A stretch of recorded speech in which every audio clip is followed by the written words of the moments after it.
La machine, énorme, impressionne par sa taille.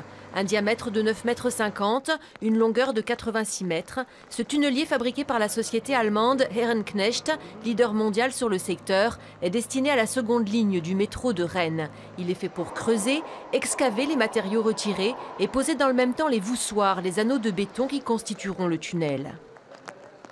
Cette machine a une performance instantanée de l'ordre de 10 cm/min et elle va monter, elle va fabriquer le tunnel par tronçon de 2 mètres en environ à peu près 1 heure, on va dire 1 heure. Donc 1 heure pour faire 2 mètres de fabrication de tunnel qui devra être équipé après de toutes les infrastructures nécessaires au métro. Les voies, la signalisation, etc. seront montées après. Le but de l'entreprise est de fournir un tube totalement nu et donc prêt à recevoir les équipements métro.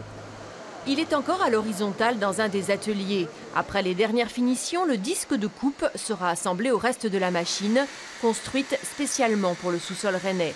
Une ligne à 25 mètres de profondeur comprenant des virages serrés et des pentes en entrée et sortie de station, 9 au total.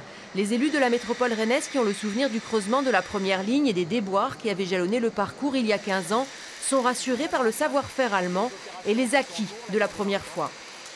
Elle nous rassure notamment sur la tenue du calendrier parce qu'on sera à quelques semaines près dans le calendrier initial. Donc on sera bien prêt dès le début de cette année 2015 pour ce lot numéro 1 qui est un des lots importants évidemment puisqu'il s'agira de creuser plus de 8 km, 8 km 100 de tunnel depuis la Courrouze jusqu'à la sortie du tunnel au Gailleul.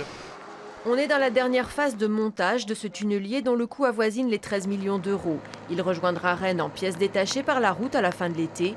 Au mois de janvier 2015, la machine entamera réellement son travail souterrain pour ressortir à l'air libre 2 ans et demi plus tard. Dans cette entreprise, en Allemagne, on réalise l'imminence du chantier et les bouleversements qu'il va engendrer pour la ville dans les mois à venir.